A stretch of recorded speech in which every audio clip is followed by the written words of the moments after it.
अध्याय 3 कर्मयोग। अर्जुन ने कहा, हे जनार्दन, हे केशव, यदि आप बुद्धि को सकाम कर्म से श्रेष्ठ समझते हैं तो फिर आप मुझे इस घोर युद्ध में क्यों लगाना चाहते हैं? आपके अनेकार्थ उपदेशों से मेरी बुद्धि मोहित हो गई है, अतः कृपा करके निश्चय पूर्वक मुझे बताएं कि इनमें से मेरे लिए सर्वाधिक श्रेयस्कर क्या होगा। श्री भगवान ने कहा, हे निष्पाप अर्जुन, मैं पहले ही बता चुका हूँ कि आत्मा साक्षात्कार का प्रयत्न करने वाले दो प्रकार के मनुष्य होते हैं। कुछ इसे ज्ञान योग द्वारा समझने का प्रयत्न करते हैं तो कुछ भक्तिमय सेवा के द्वारा। न तो कर्म से विमुख होकर कोई कर्मफल से छुटकारा पा सकता है और न केवल संन्यास से सिद्धि प्राप्त की जा सकती है। प्रत्येक व्यक्ति को प्रकृति से अर्जित गुणों के अनुसार विवश होकर कर्म करना पड़ता है। अतः कोई भी एक क्षण भर के लिए बिना कर्म किए नहीं रह सकता। जो कर्मेंद्रियों को वश में तो करता है, किंतु जिसका मन इंद्रिय विषयों का चिंतन करता रहता है, वह निश्चित रूप से स्वयं को धोखा देता है और मिथ्याचारी कहलाता है। दूसरी ओर, यदि कोई निष्ठावान व्यक्ति अपने मन के द्वारा कर्मेंद्रियों को वश में करने का प्रयत्न करता है और बिना किसी आसक्ति के कर्मयोग प्रारंभ करता है, तो वह अति उत्कृष्ट है। अपना नियत कर्म करो, क्योंकि कर्म न करने की अपेक्षा कर्म करना श्रेष्ठ है। कर्म के बिना तो शरीर निर्वाण भी नहीं हो सकता। श्री विष्णु के लिए यज्ञ रूप में कर्म करना चाहिए, अन्यथा कर्म के द्वारा इस भौतिक जगत में बंधन उत्पन्न होता है। अतः हे कुंती पुत्र, उनकी प्रसन्नता के लिए अपने नियत कर्म करो। इस तरह तुम बंधन से सदा मुक्त रहोगे। सृष्टि के प्रारंभ में समस्त प्राणियों के स्वामी प्रजापति ने विष्णु के लिए यज्ञ सहित मनुष्यों तथा देवताओं की संततियों को रचा और उसने कहा, तुम इस यज्ञ से सुखी रहो, क्योंकि इसके करने से तुम्हें सुखपूर्वक रहने तथा मुक्ति प्राप्त करने के लिए समस्त वांछित वस्तुएं प्राप्त हो सकेगी। यज्ञों के द्वारा प्रसन्न होकर देवता तुम्हें भी प्रसन्न करेंगे और इस तरह मनुष्य तथा देवताओं के मध्य सहयोग से सबों को संपन्नता प्राप्त होगी। जीवन की विभिन्न आवश्यकताओं की पूर्ति करने वाले विभिन्न देवता यज्ञ संपन्न होने पर प्रसन्न होकर तुम्हारी सारी आवश्यकताओं को पूर्ण करेंगे, किंतु जो इन उपहारों को देवताओं को अर्पित किए बिना भोगता है, वह निश्चित रूप से चोर है। भगवान के भक्त सभी प्रकार के पापों से मुक्त हो जाते हैं, क्योंकि वे यज्ञ में अर्पित किए भोजन को ही खाते हैं। अन्य लोग जो अपने इंद्रिय सुख के लिए भोजन बनाते हैं, वे निश्चित रूप से पाप खाते हैं। सारे प्राणी अन्न पर आश्रित है, जो वर्षा से उत्पन्न होता है। वर्षा यज्ञ संपन्न करने से होती है और यज्ञ नियत कर्मों से उत्पन्न होता है। वेदों में नियमित कर्मों का विधान है और ये वेद साक्षात श्री भगवान से प्रकट हुए हैं। फलतः सर्वव्यापी ब्रह्म यज्ञ कर्मों में सदा स्थित रहता है। हे प्रिय अर्जुन, जो मानव जीवन में इस प्रकार वेदों द्वारा स्थापित यज्ञ चक्र का पालन नहीं करता, वह निश्चित रूप से पापमय जीवन व्यतीत करता है। ऐसा व्यक्ति केवल इंद्रियों की तृप्ति के लिए व्यर्थ ही जीवन जीता है। किंतु जो व्यक्ति आत्मा में ही आनंद लेता है तथा जिसका जीवन आत्म साक्षात्कार युक्त है और जो अपने में ही पूर्णतया संतुष्ट रहता है, उसके लिए कुछ कर्तव्य नहीं होता। स्वरूप सिद्ध व्यक्ति के लिए न तो अपने नियत कर्म को करने की आवश्यकता रह जाती है, न ऐसा कर्म करने का कोई कारण ही रहता है। उसे किसी अन्य जीव पर निर्भय रहने की आवश्यकता भी नहीं रह जाती। अतः कर्म फल में आसक्त हुए बिना मनुष्य को अपना कर्म समझकर निरंतर कर्म करते रहना चाहिए, क्योंकि अनासक्त होकर कर्म करने से उसे परम की प्राप्ति होती है। जनक जैसे राजा ने केवल नियत कर्म को करने से ही सिद्धि प्राप्त की। अतः सामान्य जनों को शिक्षित करने की दृष्टि से उन्हें कर्म करना चाहिए।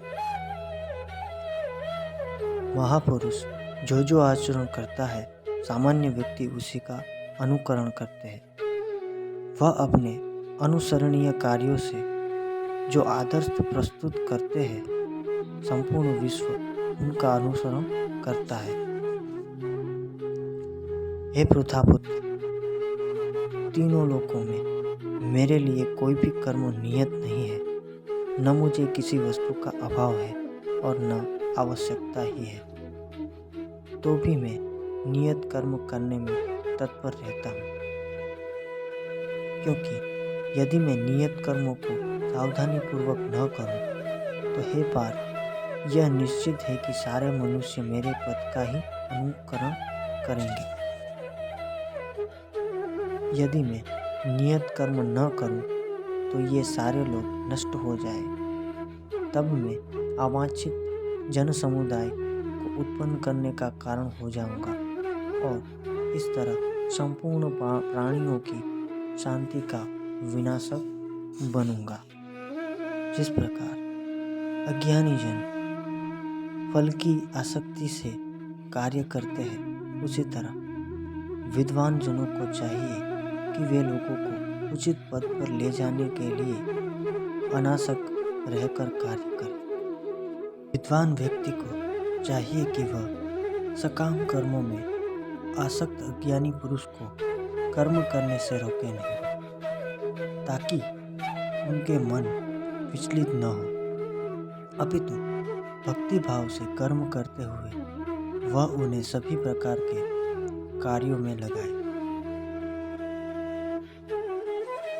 जीवात्मा अहंकार के प्रभाव से मोहग्रस्त होकर अपने आप को समस्त कर्मों का कर्ता मान बैठता है, जबकि वास्तव में वे प्रकृति के 3 गुणों द्वारा संपन्न किए जाते हैं।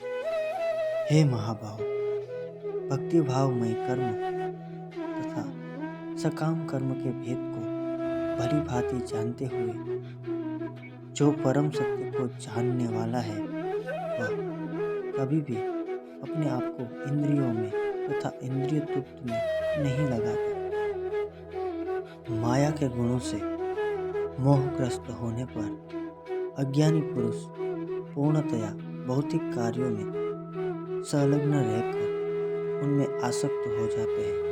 यद्यपि उनके ये कार्य उनके ज्ञानाभाव के कारण अधम होते हैं, किंतु ज्ञानी को चाहिए कि उन्हें विचलित न करे। अतः हे अर्जुन, अपने सारे कार्यों को मुझ में समर्पित करके मेरे पूर्ण ज्ञान से युक्त होकर लाभ की आकांक्षा से रहित स्वामित्व के किसी दावे के बिना तथा आलस्य से रहित होकर युद्ध करो। जो व्यक्ति मेरे आदेशों के अनुसार अपना कर्तव्य करते रहते हैं और ईर्ष्या रहित होकर इस उपदेश का श्रद्धापूर्वक पालन करते हैं, वे सकाम कर्मों के बंधन से मुक्त हो जाते हैं। किंतु जो ईर्ष्यावह इन उपदेशों की अपेक्षा करते हैं और उनका पालन नहीं करते, उन्हें समस्त ज्ञान से रहित, दिग्धभसित तथा सिद्धि के प्रयासों में नष्ट भ्रष्ट समझना चाहिए। ज्ञानी पुरुष भी अपनी प्रकृति के अनुसार कार्य करता है, क्योंकि सभी प्राणी तीनों गुणों से प्राप्त अपनी प्रकृति का ही अनुसरण करते हैं। भला दमन से क्या हो सकता है? प्रत्येक इंद्रिय तथा उनके विषय में संबंधित राग द्वेष को व्यवस्थित करने के नियम होते हैं। मनुष्य को ऐसे राग तथा द्वेष के वशीभूत नहीं होना चाहिए, क्योंकि ये आत्म साक्षात्कार के मार्ग में अवरोध है। अपने नियत कर्मों को दोषपूर्ण ढंग से संपन्न करना भी अन्य के कर्मों को भली भांति करने से श्रेयस्कर है। स्वीय कर्मों को करते हुए मरना पराये कर्मों में प्रवृत्त होने की अपेक्षा श्रेयतर है, क्योंकि अन्य किसी के मार्ग का अनुसरण भयावह होता है। अर्जुन ने कहा, हे विष्णुवंशी, मनुष्य न चाहते हुए भी पाप कर्मों के लिए प्रेरित क्यों होता है? ऐसा लगता है कि उसे बलपूर्वक उसमें लगाया जा रहा।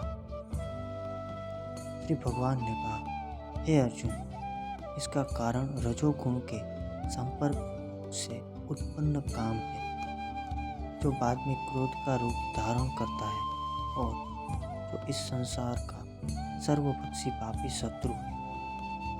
जिस प्रकार अग्नि धुएं से, दर्पण धूल से अथवा भ्रूण गर्भाशय से आवृत रहता है, उसी प्रकार जीवात्मा इस काम की विभिन्न मात्राओं से आवृत रहता है। इस प्रकार ज्ञानमय जीवात्मा की शुद्धि चेतना उसके ज्ञान रूपी नित्य शत्रु से ठगी रहती है, जो कभी भी तृप्त नहीं होता और अग्नि के समान जलाता रहता है। इंद्रिया, मन तथा बुद्धि इस काम के निवास स्थान है। इसके द्वारा यह काम जीवात्मा के वास्तविक ज्ञान को ठग कर उसे मोहित कर लेता है। हे भरतवंशियों में श्रेष्ठ अर्जुन, प्रारंभ में ही इंद्रियों को वश में करके इस पाप के महान प्रतीक का दमन करो और ज्ञान तथा आत्म साक्षात्कार के इस विनाशकर्ता का वध करो। कर्मेंद्रियों का जड़ पदार्थ की अपेक्षा श्रेष्ठ है। मन इंद्रियों से बढ़कर है, बुद्धि मन से भी उच्च है और वह आत्मा बुद्धि से भी बढ़कर है। इस प्रकार हे महाबाहु अर्जुन, अपने आप को भौतिक इंद्रियों, मन तथा बुद्धि से परे जानकर और मन को सावधान आध्यात्मिक बुद्धि से स्थिर करके आध्यात्मिक शक्ति द्वारा इस काम रूपी दुर्जन शत्रु को जीतो।